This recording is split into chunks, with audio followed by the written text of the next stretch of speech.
Rabotai, we came to talk this morning about the severity of talking in Bet Knesset, talking in the synagogue. But specifically, I want to talk about a specific moment because the synagogue service is very long. Specifically on Shabbat, for example, the tefillah could last for 2.5 hours, 3 hours. But there's one moment in the service which is very, very critical, not only from a halachic standpoint, but from a health standpoint. I said a health standpoint, that the kahal should be absolutely silent.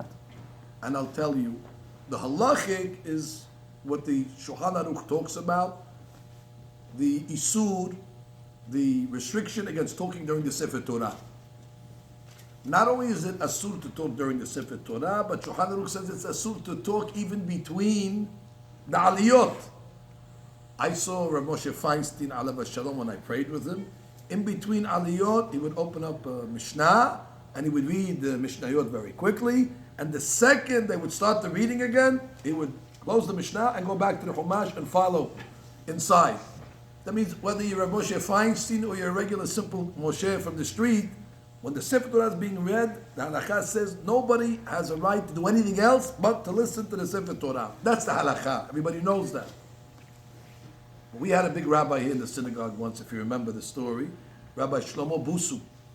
He's the grandson of Baba Sali. He was in this synagogue that we're talking in today. And he was the Baal Koreh. He was reading the parasha. He was the Baal Koreh also. In the middle of the reading, he heard a little murmuring. Even though Baruch Hashem, our synagogue is considered a quiet shul, but sometimes people have to say something, they can't control themselves. So even that one little murmuring, he stopped. After the aliyah, he says, Rabotai, what I'm going to tell you now is a to'elet, is a benefit, and I have to tell it to you now because we can't continue because I heard murmuring during the Sefer Torah. He says we have a tradition that when we read the Sefer Torah, that moment is a replica or a duplication of Matan Torah.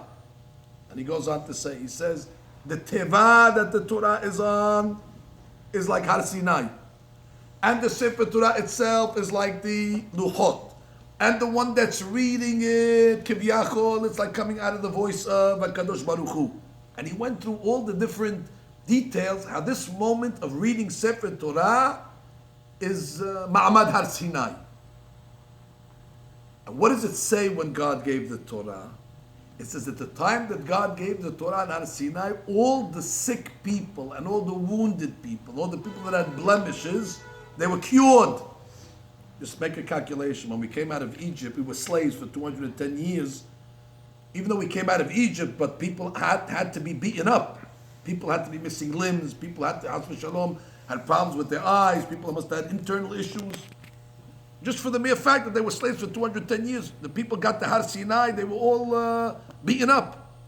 And it says in Midrash that when they came to Har Sinai and they started to give the Torah, all the wounded people, all the blind people got their eyesight back, all the deaf people got their hearing back, all the people that had diseases, they were cured. So Rabbi Busu said that we have a tradition that every time we read Sefer Torah and there's decorum in the Sefer, it's a segula to cure all the people that are in the congregation. And therefore he said, who's going to be so selfish that you're going to talk during the Sefer Torah? Maybe somebody came for that moment in order to receive a refuah.